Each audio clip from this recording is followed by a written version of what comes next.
Good evening everyone. जैसे कि हम सभी ने नेशनलिज्म इन इंडिया के बारे में पार्ट 1 मैंने डाला था, नॉन कॉपरेशन मूवमेंट तक हो चुका था। बच्चों, मुझे उम्मीद है कि ये वीडियो को आप लोग खूब ज़्यादा प्यार दिए हैं और मुझे उम्मीद है कि आप लोगों ने इस वीडियो से बहुत कुछ सीखा होगा नेशनलिज्म इन इंडिया से कि किस प्रकार से गांधी जी का रिवोल्यूशन के साथ ही साथ हम नेशनलिज्म इन इंडिया के बारे में समझा। आज मैं स्टार्ट करने जा रहा हूँ कि आपका जो पार्ट 1 का जो एंडिंग पॉइंट था, एंडिंग टर्म जो था, टॉपिक था, मैंने उसमें बताया कि नॉन कॉपरेशन मूवमेंट को लेकर जो कंट्री साइड का जो आइडियोलॉजी था और जो अर्बन सोसाइटी का जो आइडियोलॉजी था, दोनों का डिफरेंट था। हम उसमें ये भी बताए थे कि जो अर्बन के जो लोग हैं उन्होंने अपने जॉब साथ ही साथ लॉयर वो काम करना छोड़ दिया, बच्चे स्कूल जाना छोड़ दिए और इसके साथ ही साथ वो उनका एक अलग टारगेट था कि नॉन कॉपरेशन मूवमेंट अगर हम करेंगे, अगर कॉपरेट नहीं करेंगे तो इससे हमारा देश में बहुत ही जल्द विद इन 1 ईयर में हमारे लिए स्वराज एस्टैब्लिश हो जाएगा। ये गांधी जी भी उनको ये वचन किए थे, बट ऐसा कुछ नहीं होता है। अब आगे देखते हैं कि क्या होता है। सबसे बड़ी बात है कि 1920 से लेकर 1922 ये बात किया जा रहा है। 1920 से लेकर 1922 Mahatma Gandhi suspended non cooperation movement. इसका मतलब ये हुआ कि महात्मा गांधी ने नॉन कॉपरेशन मूवमेंट को सस्पेंडेड कर दिया। कारण क्या था सस्पेंड करने का? सबसे नंबर चीज था कि सस्पेंड करने का नंबर 1 रीजन ये था कि ये नॉन कॉपरेशन मूवमेंट जो लगातार 1 ईयर का आने वाला था, ये 1 ईयर में बोला गया था कि पूर्ण स्वराज आ जाएगा। लेकिन ओके, सो एवरीवन, ये नॉन कॉपरेशन मूवमेंट जो महात्मा गांधी जो चलाए, महात्मा गांधी 1920 से लेकर 1922 Mahatma Gandhi suspended non cooperation movement. बच्चों यहाँ समझिएगा कि नॉन कॉपरेशन मूवमेंट जो गांधी जी चलाए थे, जो उन्होंने ये वादा लोगों को प्रॉमिस जो किया था कि अगर मैं नॉन कॉपरेट करूंगा, अगर मैं ब्रिटिशर्स को कॉपरेट नहीं करूंगा तो इससे ब्रिटिशर्स धीरे धीरे वीक होता चला जाएगा, उसकी पावर कमजोर हो जाएगी और वो अपने आप मतलब कि उसका जो रूल है धीरे धीरे छोड़ देगा। इस देश को जो कॉलोनिज्म बनाया है, कंट्री को जो कॉलोनिज्म बनाया है, वो धीरे धीरे छोड़ देगा। लेकिन हुआ क्या कि महात्मा गांधी जैसा सोचे वैसा नहीं होता है और एक इंसिडेंट, बिग इंसिडेंट हमारे सामने आ जाता है, चौरा चौरी इंसिडेंट। मैं उसको अभी प्रस्तुत नहीं किया हूँ और चौरा चौरी इंसिडेंट के बारे में आपको पता होना चाहिए कि उसमें ये उत्तर प्रदेश के जगह पे होता है। इसमें लगभग 22 पुलिस जो होते हैं, ये पूरा ब्रिटिशर्स होते हैं, ये मारे जाते हैं। जिसके कारण से महात्मा गांधी को ये लगने लगता है कि ये जो नॉन कॉपरेशन मूवमेंट है, इससे कहीं ना कहीं एक प्रकार का ये मूवमेंट सही नहीं जा रहा है। क्योंकि महात्मा गांधी ने एक बुक पढ़े थे और उसमें लिखा हुआ था कि लियो टोल्स्टॉय ने हमेशा ट्रूथ और अहिंसा की बातें बताया था कि हमेशा अहिंसा के मार्गों पर चलना है, अहिंसा के पाथ पे चलना है। जो उन्होंने जिस मार्ग पर चल रहे थे, जो पाथ पे चलते, जो उनकी आइडियोलॉजी थी, उस आइडियोलॉजी के अकॉर्डिंग ये नॉन कॉपरेशन मूवमेंट नहीं चल रहा था। जब ये नॉन कॉपरेशन मूवमेंट उस अकॉर्डिंग से नहीं चलने लगा और चौरा चौरी जैसे इंसिडेंट को क्रिएट होने लगी हमारे इंडिया में, तो इनको एट द लास्ट टाइम इस नॉन कॉपरेशन मूवमेंट को कॉल ऑफ करना पड़ा, इस कारण पर सस्पेंडेड करना पड़ा। देखिए यहाँ पे बात है कि इतना ही नहीं हुआ यहाँ पे, हालांकि जब चौरा चौरी इंसिडेंट जब हुआ, थोड़ा सा हम डिटेल समझाना चाह रहे हैं कि जब चौरा चौरी इंसिडेंट होता है तो ब्रिटिशर्स को बड़ा बुरा लगता है कि हमारे 22 पुलिस जो थे उसको सीधा जला दिया गया। बड़ा ही उन लोगों को गुस्सा आया और ये रिवेंज लेने के लिए बार बार डिसीजन लेता कि मुझे रिवेंज लेना है, बदला लेना है। लेकिन महात्मा गांधी को तब तक लोग कुछ नहीं करते, कब तक? जब तक अभी तक वो रिटर्न नहीं किया है। जब वो Mahatma Gandhi non cooperation movement को सस्पेंड करेगा, इसके बाद जो महात्मा गांधी के जो जितने हमारे इंडिया के जो भी पीपल है, वो सारे लोग क्या करेंगे? महात्मा गांधी के ही खिलाफ हो जाते हैं। क्यों हो जाते हैं सर?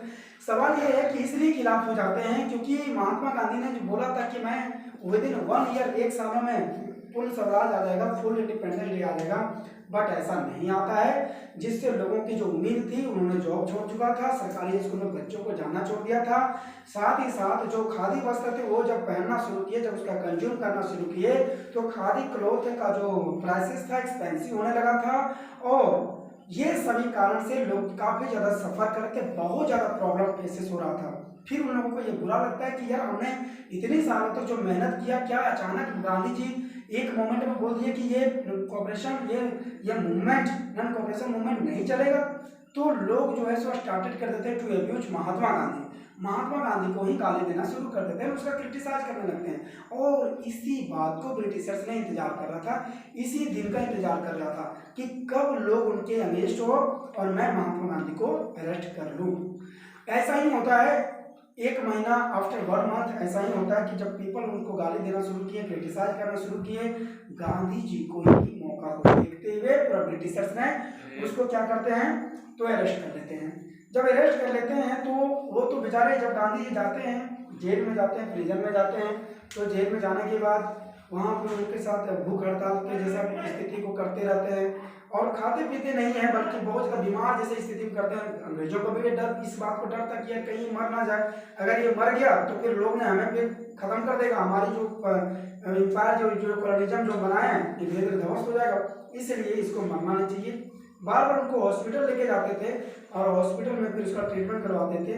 एक बार क्या होता है कि उसी हॉस्पिटल से वो फरार हो जाते हैं महात्मा गांधी, और जब हॉस्पिटल से फरार हो जाते हैं तो इसके बाद क्या होता है कि ये 1925 देखिएगा, यहाँ पे एक चीज है 1925 से मैं पहले एक और डेट को थोड़ा सा मेंटेन कर देता हूँ। 1922 से लेकर 1923 Swaraj party was formed by Motilal Nehru and others on 1 जनवरी। 1 जनवरी को क्या होता है कि स्वराज पार्टी का फॉर्म किया है, मतलब इसका स्वराज पार्टी बनाता है। स्वराज पार्टी जब बनता है तो इसमें देखिएगा यही स्वराज पार्टी मोतीलाल नेहरू और अन्य लोग थे, इनमें बहुत ज़्यादा पार्टिसिपेट किए थे। और उसके बाद यही जो स्वराज पार्टी होता है, इसी पार्टी से आगे वो लोग बढ़ना चाहेगा। चलिए यहाँ आपको ये समझ आ गया कि स्वराज पार्टी कब फॉर्म किया गया, तो 1923। अब देखिए 1925 participate in national Congress party.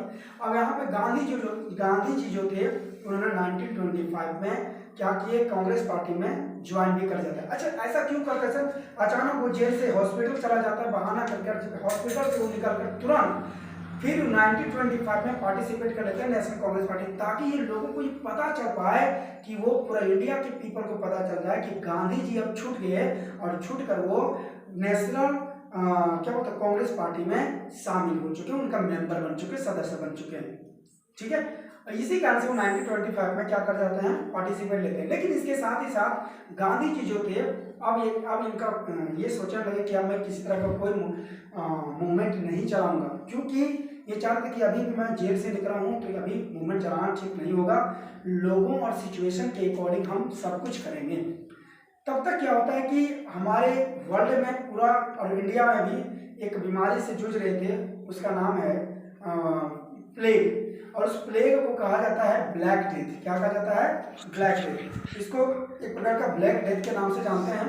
और इस बीमारी के कारण बहुत ऐसे लोग मारे गए थे, बहुत ऐसे लोग हमारे ही देश से, बहुत लगभग मुझे कंफर्म जहाँ तक नहीं हूँ, लगभग तो कम से कम तो 2 करोड़ एवं आई थिंक इतने लोग शायद मारे गए हैं, पूरा ऑल ओवर की बात किया जाता है। तो इसके अकॉर्डिंग अगर बात किया जाए तो इस प्लेग में, इस ब्लैक डेथ, इसको ब्लैक डेथ के नाम से भी जाना जाता है। और महात्मा गांधी जो थे वो इसी मौका को ढूंढते हैं।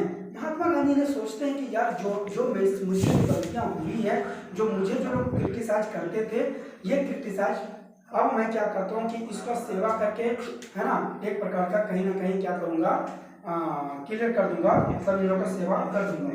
ठीक है, और इसके साथ ही साथ अगर आप देखेंगे तो महात्मा गांधी क्या करते हैं, प्लेग में बहुत से लोगों को जो बीमारियां था वो कोरोना वायरस के कारण से पहुंचना शुरू कर देते हैं, या फिर जिसे आज आप देख पा रहे हैं कि लोगों को सेवा करना शुरू कर देते हैं महात्मा गांधी। लेकिन मैं बताना ये चाहता हूँ कि आप कोरोना वायरस में देखे होंगे कि जब कोरोना का बीमारी आया था तो बहुत ऐसे लोग थे, जब उनकी रिश्तेदारी जब आपस में बीमार पड़ जाते तो उनको यहाँ तक कि टच भी नहीं करते थे, लोग छूते भी नहीं थे, क्योंकि डर था अपनी जान को लेकर।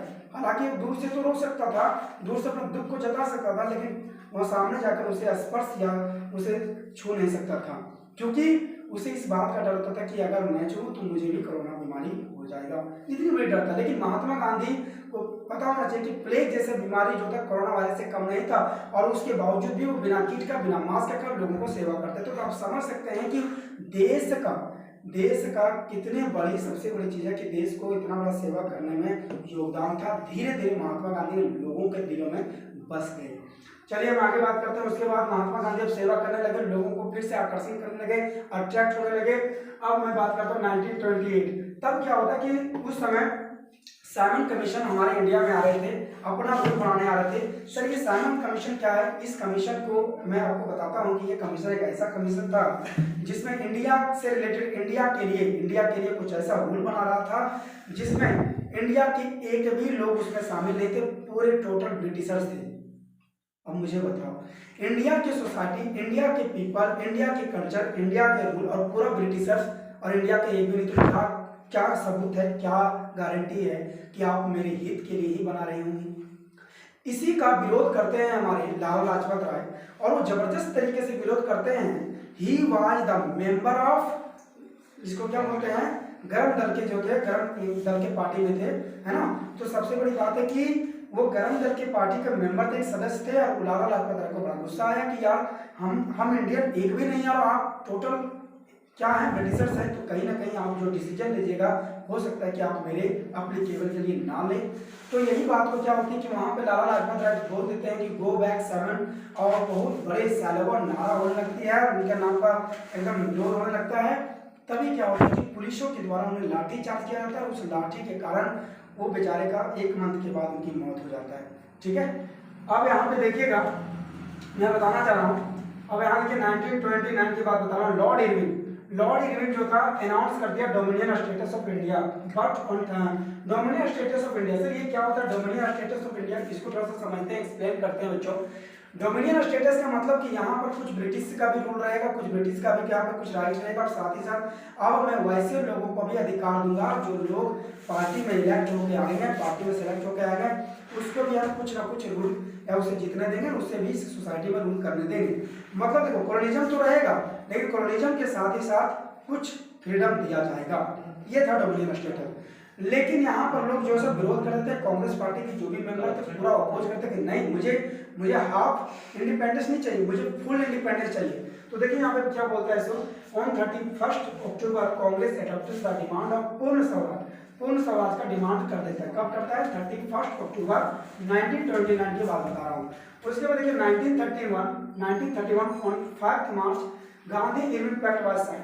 बच्चों इससे पहले भी एक बार राउंड टेबल जो सम्मेलन था एक बार और हुआ था फर्स्ट में, तो 1930 की बात बता रहा हूँ। उस समय गांधी लॉर्ड इरविन उस समय हमारे वायसराय बने।